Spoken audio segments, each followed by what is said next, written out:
crianças já foram. Hoje a gente vai estar estudando, irmãos, a lição de quem tem a revista, a lição de número 12, a penúltima lição, que chama A Bendita Esperança, a marca do cristão.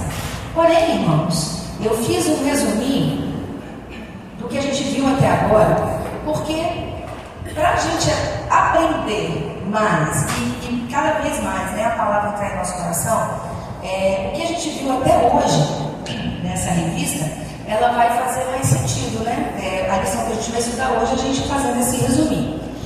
A revista, para quem não tem, o título dela é A Carreira que nos está proposta, o caminho da salvação, santidade e perseverança para chegar ao céu. Então, a proposta para o cristão, a proposta para cada um de nós é o céu, né? Todos nós queremos chegar ao céu.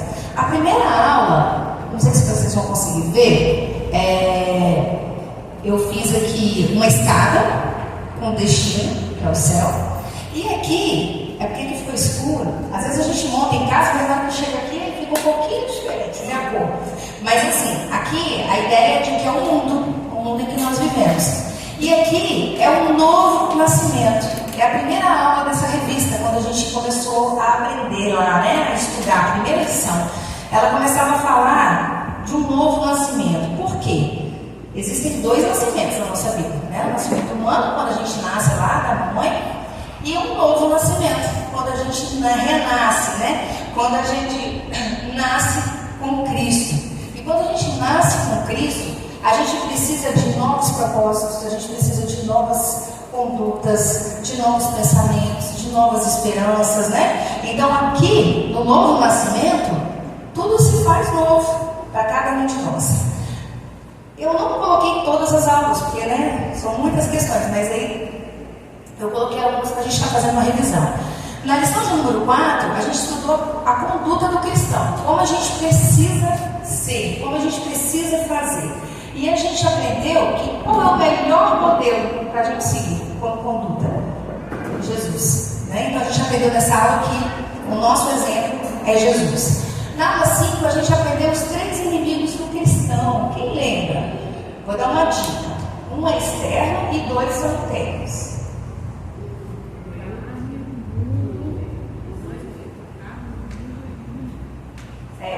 O externo é o diabo, né, o inimigo, e os 2 internos, a carne e as coisas do mundo, né, que aí para satisfazer a nossa carne. Então, nós temos mais problemas com o inimigo ou com nós mesmos?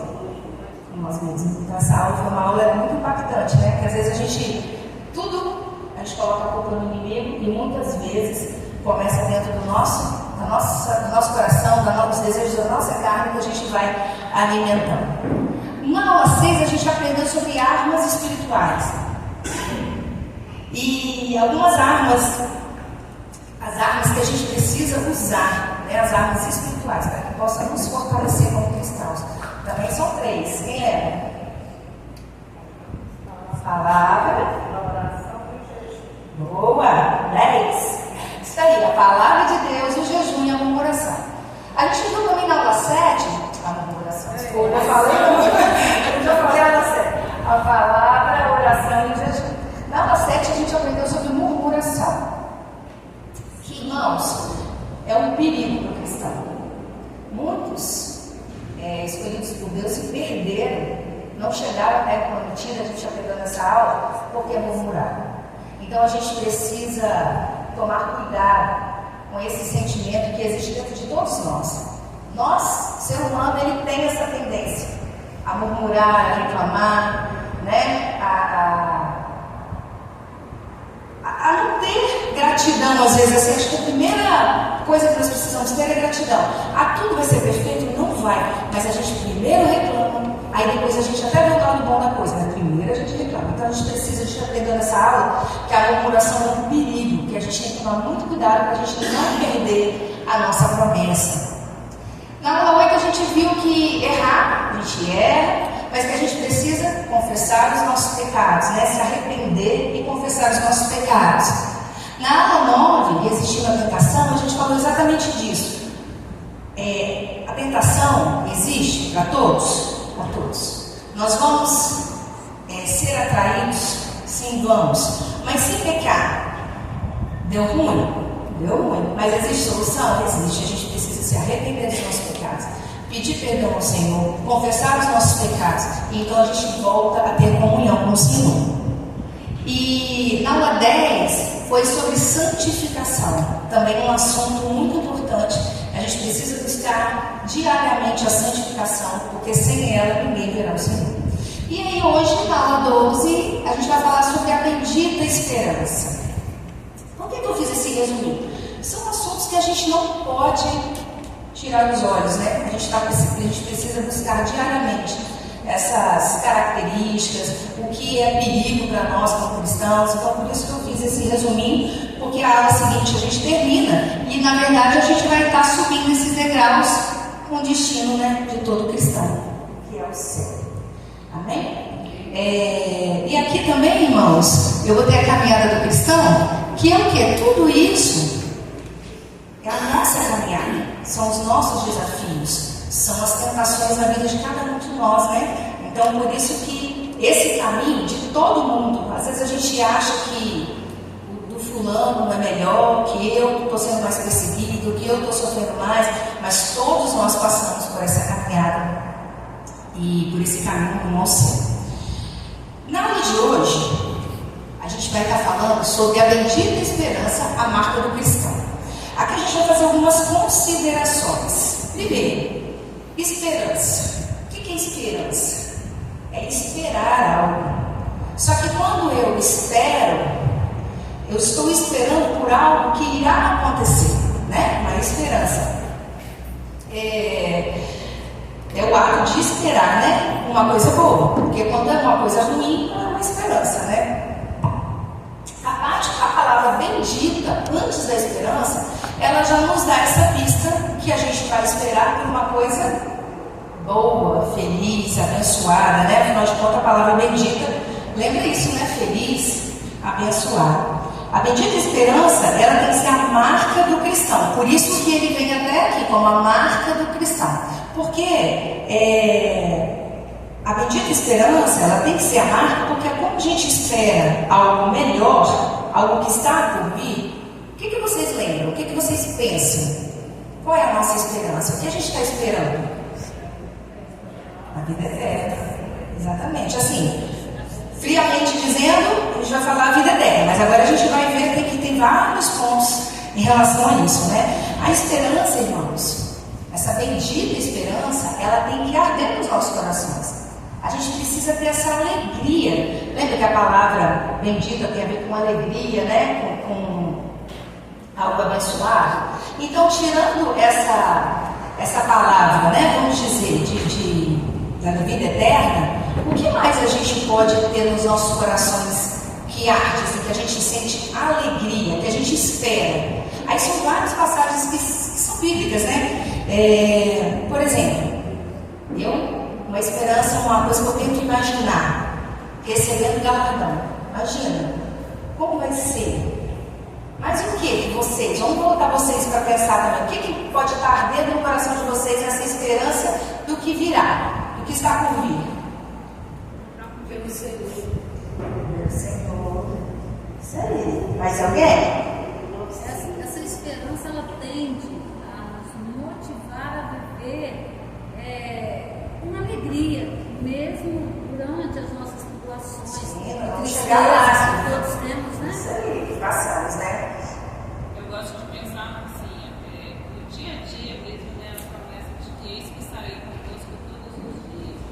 Então, assim, é um exército de anjos cuidando de nós, nos livrando, nos protegendo. Mas aí é hoje. Sim. Né? Tipo assim, é hoje. Eu falo questão de esperança desde já. Sim.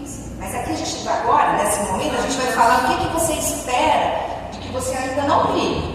Por exemplo, a bodas do Cordeiro. Quem já imaginou como vai ser? Você vai querer estar lá? Então essa esperança, essa alegria, ela tem que estar dentro de nós, para nos motivar. Tá? Então assim, entrar no Novo Jerusalém, as ruas de ouro, enfim, tudo isso, toda essa esperança, ela tem que estar viva nos nossos corações, para que a gente possa buscar cada vez mais. Aí tem a ver, né, porque a irmã Claudinei falou, para que hoje também a gente possa viver, mudar de atitudes, como a gente viu lá nas primeiras aulas que a gente já viu, porque eu preciso mudar o meu jeito, as minhas picuinhas, tudo aquilo que a gente já estudou, porque eu preciso me preparar para esse dia, que tudo isso irá chegar, porque a esperança ela é bendita, então vai acontecer. Isso também ajuda você a não temer a hora da sua morte, né? Você sabe que além dessa vida, você vai ter todas essas coisas que nós falamos, então você acreditando nisso, você não fica com medo de morrer. A gente descansa, vive e fala assim, nossa, o pior que pode acontecer comigo é morrer, mas se o pior é morrer e o melhor é morrer, nós vamos ter.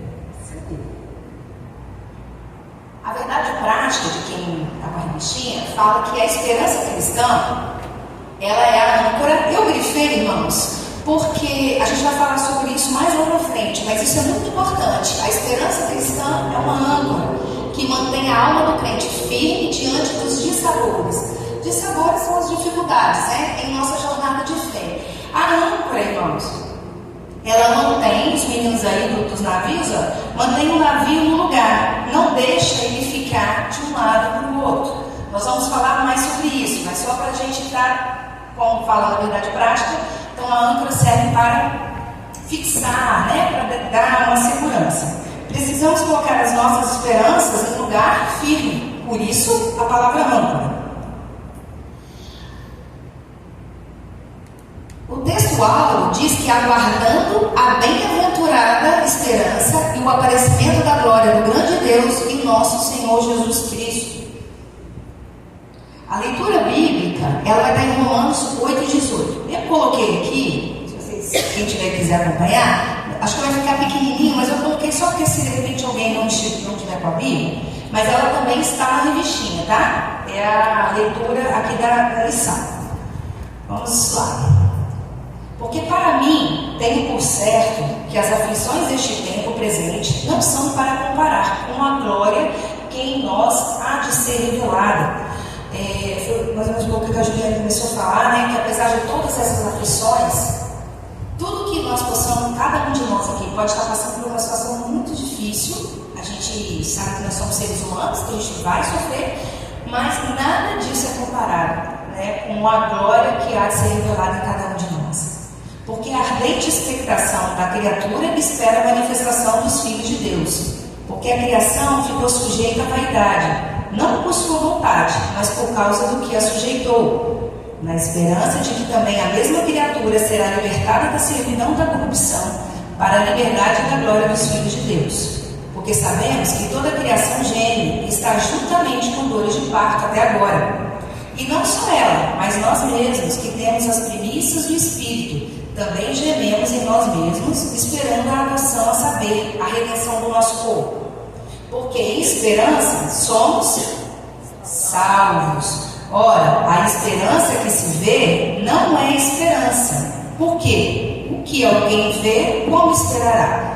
Lembra? Esperança é o que a gente espera. Então, por isso que ele fala, né? Se você vê, não é esperança. Então, o que a gente vive hoje são as coisas de hoje, mas a esperança é o que virá ainda. Mas se esperamos o que não vemos, com paciência o esperamos. Então, ele começa, né, falando sobre essa dificuldade, né, de todos nós, porém, que a glória será imensurável. Na introdução, quem está com a revista pode estar acompanhando, e para quem não está, está na sequência que nós temos aí na revistinha. Desde quando o crente nasce de novo, ele é convidado a viver uma vida de esperança. Lembra da escada? Lá na base é nascer de novo. Então a gente precisa percorrer tudo aquilo para chegar na esperança, né? Para essa esperança ser, viver dentro de cada um de nós. Nesse sentido, a esperança cristã tem o seu fundamento na ressurreição do Senhor Jesus. Aí lá em 1 Pedro diz que bendito seja o Deus e Pai de nosso Senhor Jesus Cristo, que segundo a sua grande misericórdia nos gerou de novo para uma viva esperança, pela ressurreição de Jesus Cristo, dentre os mortos. E por ele credes em Deus, que o ressuscitou dentre os mortos e lhe deu glória, para que a vossa fé e esperança estivessem em Deus. Essa lição, ela tem o propósito de expor o ensino da esperança, o quanto ela é importante. Então a gente viu na caminhada para o céu, a gente viu aqui que o foco, que a gente vai ver, é sobre a ressurreição de Jesus. Por quê? Essa esperança, ela nos dá a esperança de também sermos ressuscitados. Então essa lição, ela vai falar muito, porque a gente fala, a primeira coisa quando a gente pensa em esperança é na vida eterna, mas isso a gente vai falar no tópico aqui que fala de escatologia, que são as coisas futuras, mas antes disso ela vem falando da importância da ressurreição do Senhor Jesus.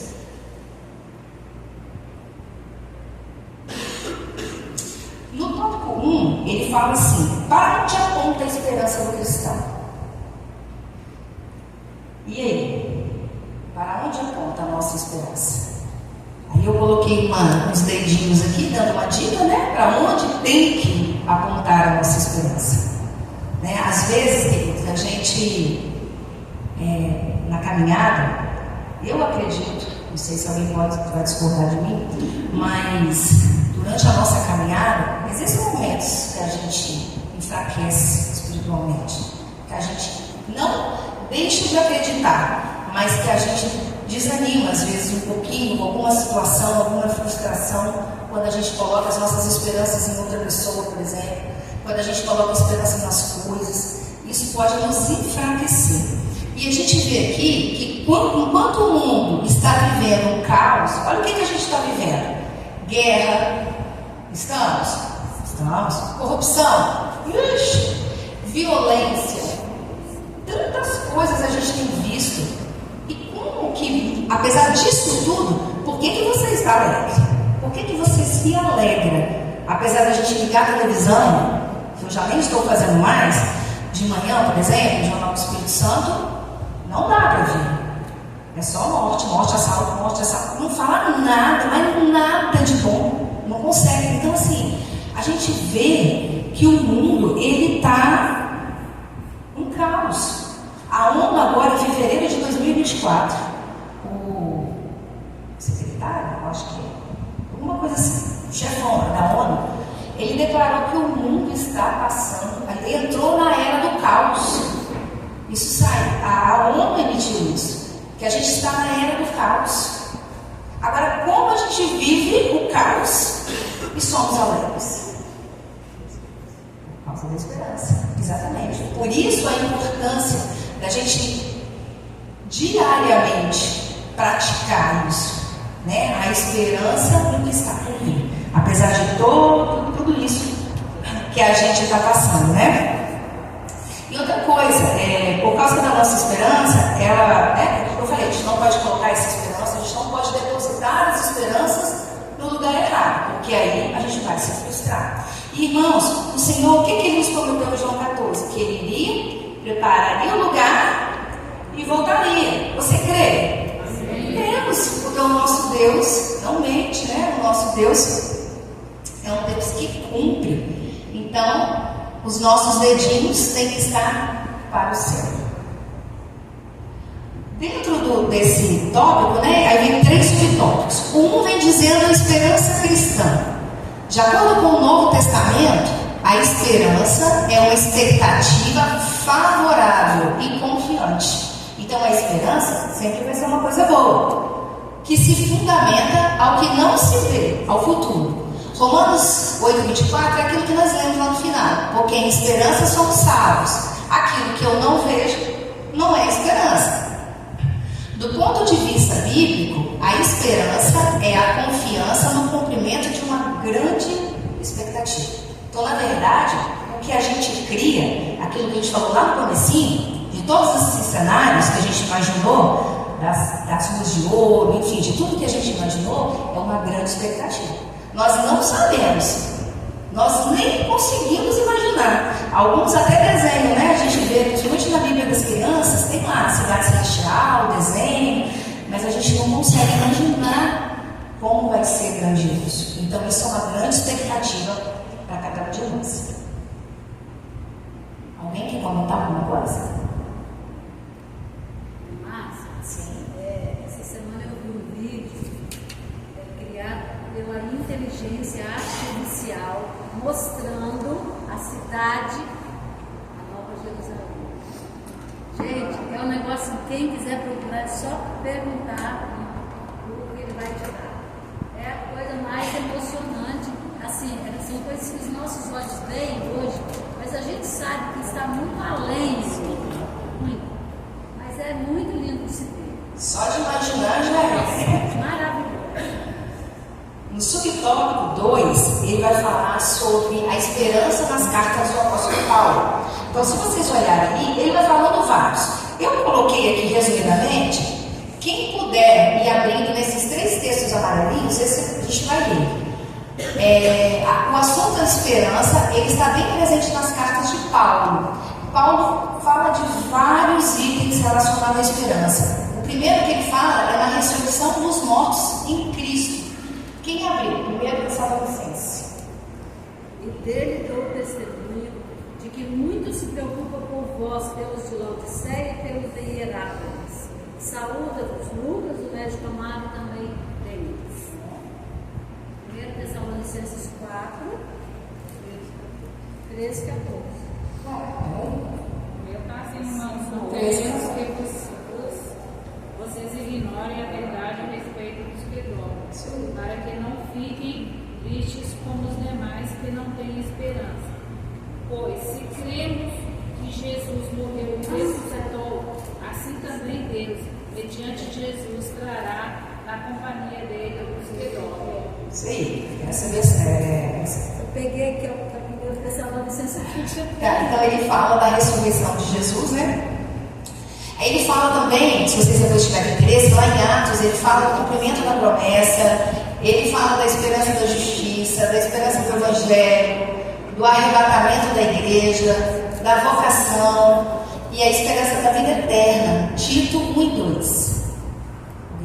Abriu? Tito 1 e 2. Na esperança da vida eterna que o Deus, que não pode mentir, prometeu antes dos tempos eternos.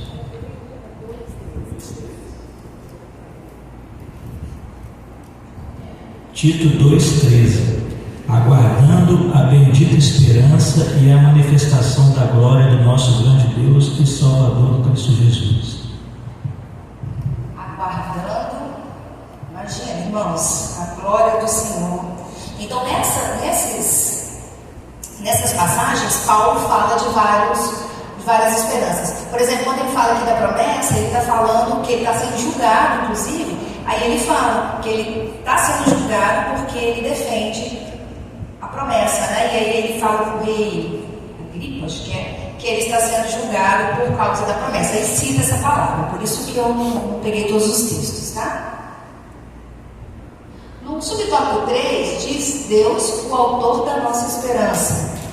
Essa esperança é uma consequência do novo nascimento em Cristo Jesus, lembra? Se eu nasci de novo, eu preciso ser diferente. Então, essa esperança precisa estar viva dentro de mim, envolvendo uma obra sobrenatural e espiritual, sendo Deus o autor da nossa esperança. Aí ele fala lá em Romanos, que o Deus da esperança, olha que lindo, irmãos, que o Deus da esperança nos encha de toda alegria e paz. Lembra que a gente está vivendo um caos, mas mesmo assim, a gente como cristão, a gente se alegra? Mesmo passando por dificuldades, a gente se alegra. E quem nos enche de alegria? O Deus da esperança. Possua confiança nele para que vocês transbordem de esperança pelo poder do Espírito Santo. A Igreja de Cristo, ela vem sofrendo perseguições cruéis, porém nunca sucumbiu, sempre prosperou e floresceu por causa da esperança e da confiança na vida eterna em Deus. Aqui essa figurinha porque aqui não dá para ver, mas isso aqui é uma terra. Pensa lá no sertão. Você está passando por um momento, às vezes a gente fala deserto, né? Uma seca. Aqui é uma seca, aquele chão todo rachado. Então, às vezes, a vida está difícil, mas no meio dessa terra que não tem, humanamente dizendo, né, é impossível ter vida, nasce uma plantinha, e essa plantinha é a esperança dentro de cada um de nós. Então, quando nós estamos passando por uma situação de seca, de deserto, de sofrimento, de tempestade, precisa nascer a esperança dentro de cada um de nós. Isso é que fala, né, a palavra do Senhor. No tópico 2, vai falar sobre a perspectiva escatológica. Escatológica, lembra que eu falei para vocês? Escatologia estuda as coisas futuras, é a doutrina das últimas coisas. A Bíblia, ela focaliza no futuro. A história da criação, ela se inicia com Deus, lá em Gênesis, né? Mas infelizmente, com os acontecimentos em Gênesis, o pecado provocou desarmonia na criação. Entretanto, Deus age para que tudo volte a ser perfeito, equilibrado e harmônico. Quando aconteceu isso lá, depois não teve a acontecer lá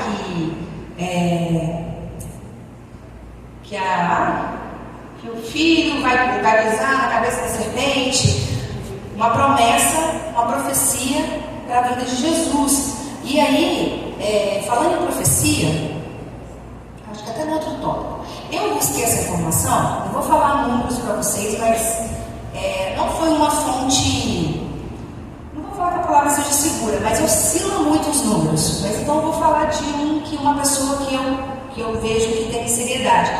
Ele diz que essas profecias já foram mais ou menos 450 profecias sobre Jesus, que dessas 450, mais de 300 profecias já foram cumpridas.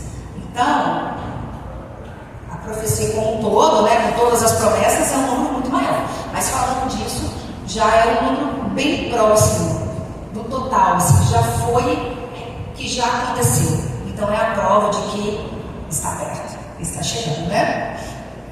Efésios 1:10 diz que, aqui está falando que Deus, Ele quer que tudo volte a ser perfeito, não é verdade? A humanidade estava perdida. O que Ele fez? Ele deu o seu Filho para que todo aquele que nele crê não pereça, mas tenha a vida eterna. Então Ele quer o quê? Que tudo volte a ser perfeito. Então Efésios 1:10 diz assim: e o plano é este. Olha isso, irmãos, o plano é este. No devido tempo, Ele reunirá sob a autoridade de Cristo tudo o que existe nos céus e na terra. E a nossa esperança é que na vida eterna, na volta do Senhor Jesus, isso vai acontecer e tudo voltará a ser perfeito. Porque assim, antes de entrar aqui, é um pouco até, imagina, Deus, com as suas grandiosidade, com o seu poder, fazer um sistema, vamos falar um sistema perfeito, aí o homem vai lá, né, estraga tudo, e ia ficar por isso mesmo. Ele tem um plano para os seus filhos, então isso não iria ficar dessa forma, né? Então a gente precisa acreditar e não se apegar a isso, né? Que está chegando o dia dessa perfeição voltar. A esperança no porvir traz consolo e alegria ao crente. Lembra, o que está por vir é aquilo que nos deixa felizes, apesar das dificuldades, apesar dos problemas. Quem que não tem nenhum problema? Pode levantar a mão. Pois é, mas todo mundo alegre, né? Todo mundo feliz, todo mundo acorda e vem para a casa do Senhor buscar a palavra, buscar conhecimento. Isso é fortalecer a nossa esperança. Então, muito bom o sorriso, tá? Muitos vivem com medo do futuro, do que pode acontecer com eles, mas os cristãos que consolam e se alegram com as promessas que estão na Bíblia, o que acontece? Muitos vivem com medo do futuro, do que pode acontecer com ele, mas os cristãos que se consolam e se alegram com as promessas que estão na Bíblia, não vão se abalar. Ali faltou uma. Então, assim, o mundo aí fora está tenebroso. Muitas pessoas com medo, muitas pessoas com desespero, muitas pessoas tirando suas vidas por problemas, outras por vazios, né? Se é um vazio muito grande, a pessoa não consegue se manter nessa vida. Mas a gente, como cristão, a gente não pode permitir que isso aconteça com cada um de nós. A gente sabe, né, o pastor sempre fala disso, existem problemas sim, que precisa pedir ajuda, que precisa de medicação, tudo isso. Mas o nosso coração, ele precisa ter a certeza da bendita esperança que tem para cada um de nós. Então, qual a maior promessa de Deus para nós? Nós já até falamos, né? A vida eterna. A palavra de Deus diz que o que nos aguarda na eternidade com Cristo é glorioso e incomparável. Então, isso que a irmã Luzmar viu lá na inteligência artificial, não é nem pertinho, né? Apesar de a gente saber do avanço da tecnologia, né? O que a inteligência artificial está fazendo é assustador, mas com certeza é incomparável. Devemos buscar qualidade de vida e não aqui, desculpa, irmãos, aqui ó, a palavra de Deus diz que o que nos aguarda na eternidade com Cristo é glorioso e incomparável. Isso aqui foi uma das pesquisas que eu fiz, e aí um pastor lá levantou sobre isso. E eu achei, assim, curioso para trazer para os irmãos. Que ele diz que muitas pessoas, principalmente as mulheres, eu acho que está um pouco na moda isso, estão passando por agressões, por violências, né? Às vezes você no seu trabalho e tal. E aí a pessoa, alguém chega da igreja, às vezes fala assim, ó, você está passando por isso, senhora? A Cláudia está te batendo, mas fica firme, porque o que está por vir é melhor. Então assim, e ele levanta essa bandeira de que aí muitas igrejas usam esse versículo para às vezes eliminar o problema. Não quero trazer o problema para mim, então não, ó, fica lá, firme na fé. Mas que não é bem assim, né? Que o Senhor não quer isso para os seus filhos, né? E eu achei interessante a fala dele, claro que é uma pregação, né? Um texto bem longo, eu só trouxe realmente para a gente pensar, né? Que apesar de tudo que tem para ser, do que virá é melhor, Deus também não quer que a gente sofra. Alguém quer falar alguma coisa? Não? Assim, a Bíblia é um livro de profecia que produz alegria e consolo no coração do crente. Nela encontramos um Deus soberano que governa as nossas vidas e age em favor do seu povo. Aí aquele item lá da profecia que eu falei, né? De tantas profecias, mais a metade já foi cumprida em relação a Jesus. Quando a gente fez um curso de Jesus, a gente viu lá aquelas profecias lá no começo, tipo assim, Jesus vai nascer no sul, né, lá da Palestina, mas ele morava no norte. Como que vai cumprir essa profecia, né? Mas aí, claro, que Deus levantou lá aquela questão do censo, e José, que morava lá em Belém, teve que ir para lá com a Maria grávida, e Jesus nasceu onde a profecia dizia. Então, assim, são várias profecias, quando a gente fala para estudar, muito interessante, que às vezes no dia a dia vai pensando, né? Mas muitas profecias interessantes que a gente lê. No tópico 3 diz, aliás, no tópico, né? Por que uma doutrina da esperança? A doutrina, ela tem como objetivo, o que é uma doutrina? É um ensino, né? É uma disciplina. Vamos dar uma doutrina sobre isso, vai ensinar sobre esperança, vai ensinar somente sobre a esperança.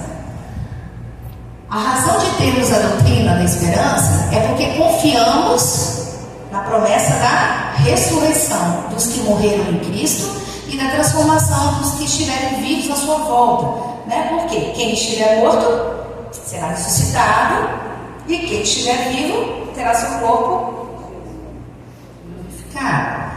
E então a nossa esperança na ressurreição de Jesus, quando a gente começa a lição, é essa, porque o mesmo Deus que fez através de Jesus nos promete que isso irá acontecer para que a gente possa viver com Ele, para que a gente possa ver face a face, né, como Ele realmente é. E só com essa transformação, através de uma ressurreição, de um novo nascimento, vai ser novamente, né, nós vamos nascer de novo, porque Ele precisará ser um novo corpo para estar diante do Senhor. Como ainda não alcançamos essa promessa, vivemos na esperança de que tudo se cumpra, pois quem fez a promessa é fiel para cumprir. Amém?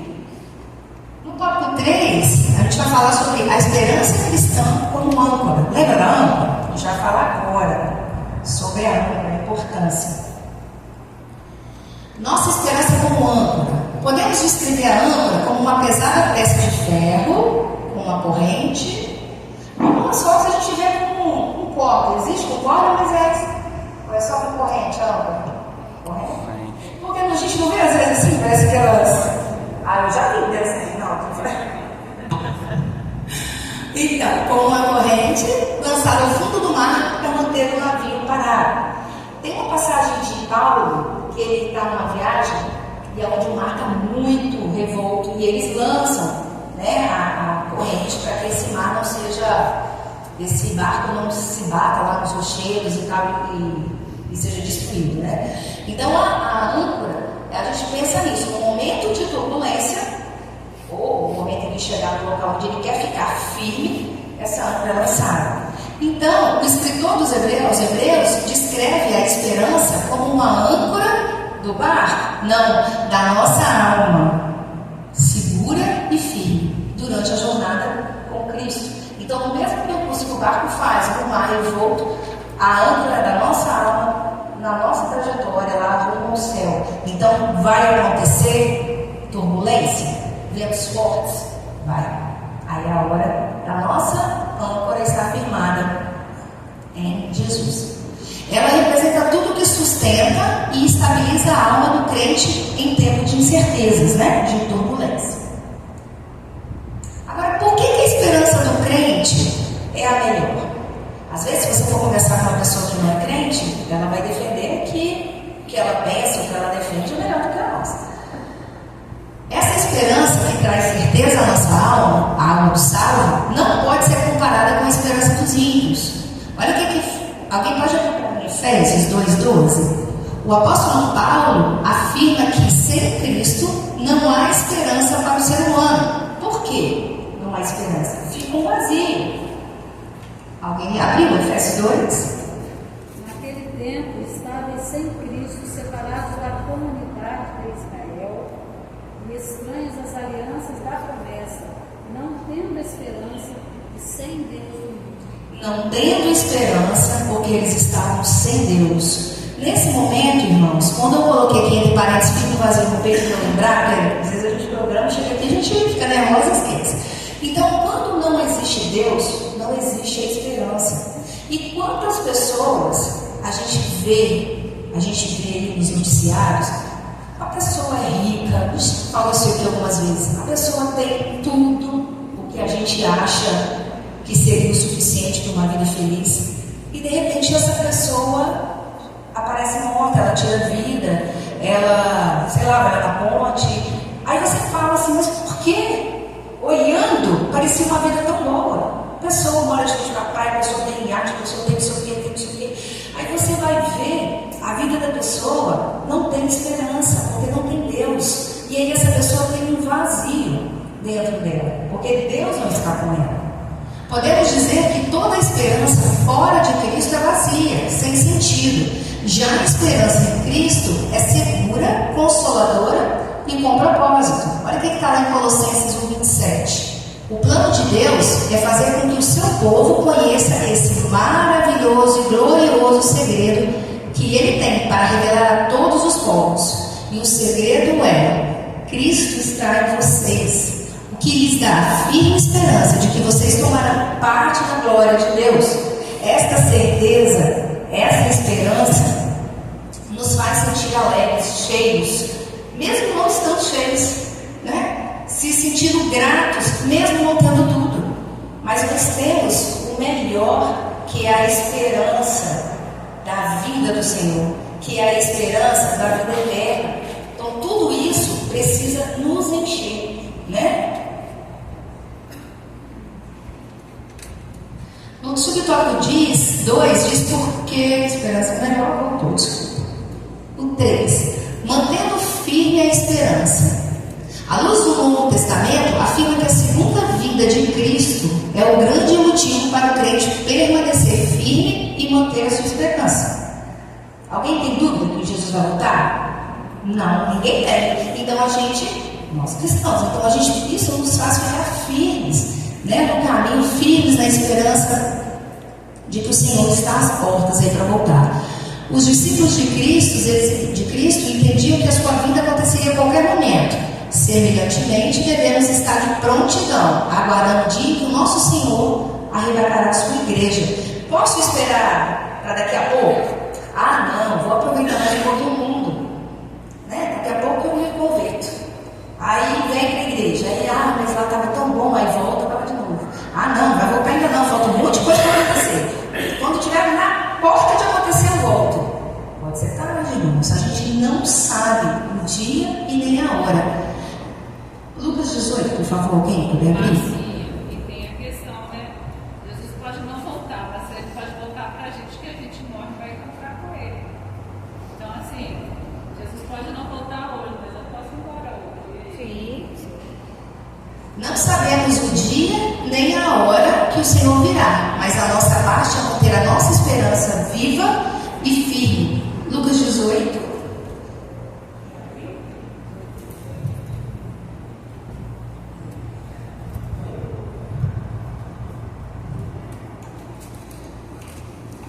Diga a vocês que depressa lhes fará justiça.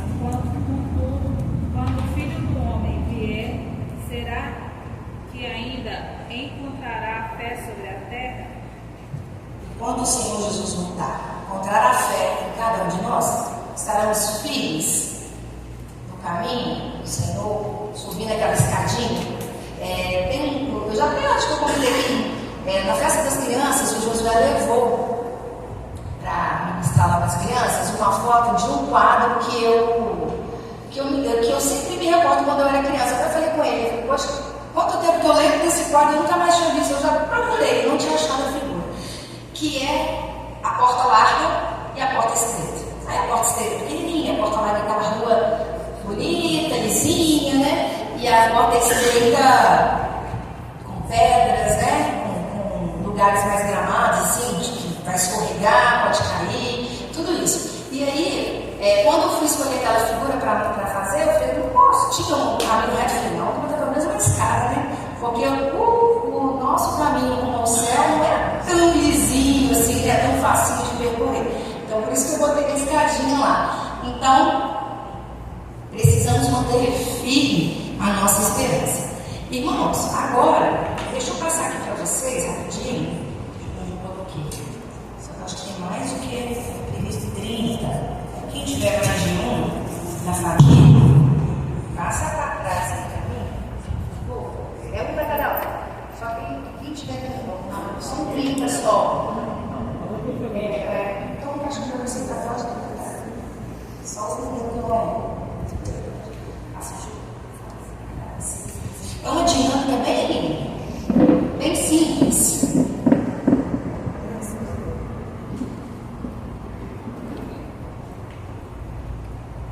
A ideia era fazer todo mundo junto a primeira parte, mas aí vai demorar. Aí nós vamos fazer bem rapidinho.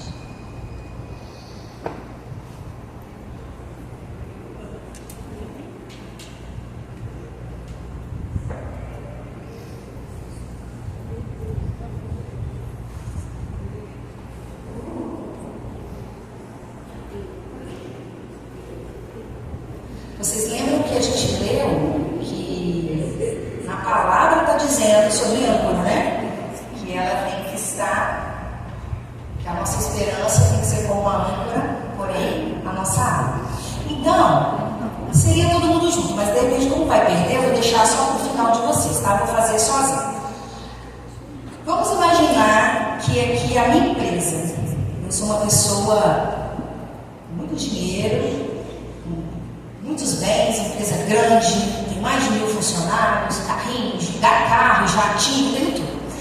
E aí, a minha esperança está na minha empresa. Por quê? Tudo que eu preciso, eu tenho nela. Quero fazer uma viagem internacional, posso ir, eu tenho um avião. Eu quero comprar um carro novo, tranquilo. Tudo que eu quero, a empresa me proporciona. Mas aí, irmãos, vem o que aconteceu, por exemplo, lá no sul. Aquela enchente, não estou dizendo que tenha acontecido, assim, que normalmente, assim, são várias situações, mas vamos imaginar uma enchente daquela, e eu tenho essa empresa lá, e não tive cuidados com seguro, com isso e com aquilo. O que isso representa? Que quando vem os ventos, quando vem chuvas, tempestades, a minha esperança já era. Aonde eu depositei as minhas esperanças não foram em lugares firmes, não foram em lugares que eu realmente deveria. Eu faço uma faculdade, tenho uma profissão muito boa e eu acho que aquela profissão, eu sou a bambambam e ganho muito dinheiro e vai. E chega uma hora que aquela parte do seu corpo que você precisa para exercitar aquela função para de funcionar. Imagina, um pintor perde o movimento das mãos. Vai ter aquele mesmo desempenho? Não vai. Então, se ele depositar as esperanças nas suas mãos, que é o que traz renda, traz riquezas para ele, o que vai acontecer? Tchau, né? Não vai ver que tudo que ele valorizou não tem valor nenhum, porque ele colocou as esperanças no lugar errado. Agora, você que está com esse cartãozinho que diz esperança, que diz uma âncora, que a gente leu na palavra de Deus, que a nossa esperança tem que estar como âncora, nos dando firmeza. E aonde que essa âncora tem que estar? Em Jesus. Então você coloca seu cartãozinho aí na palavra, e todas as vezes que você abrir a sua Bíblia, espero que diariamente para estudar, você olha para este cartãozinho e fortaleça a sua esperança. Renove as suas esperanças, suas certezas de que o caminho que você escolheu é o melhor para cada um de nós. E que em momento nenhum, apesar de qualquer dificuldade, sua âncora está lá, firme, porque o vento, posso sacudir, posso fazer o que for, está aqui dentro. Ela não vai sair daqui, ela não vai cair, porque ela está no lugar correto. Amém? Amém. Amém. Alguém quer completar, falar alguma coisa? Quero falar.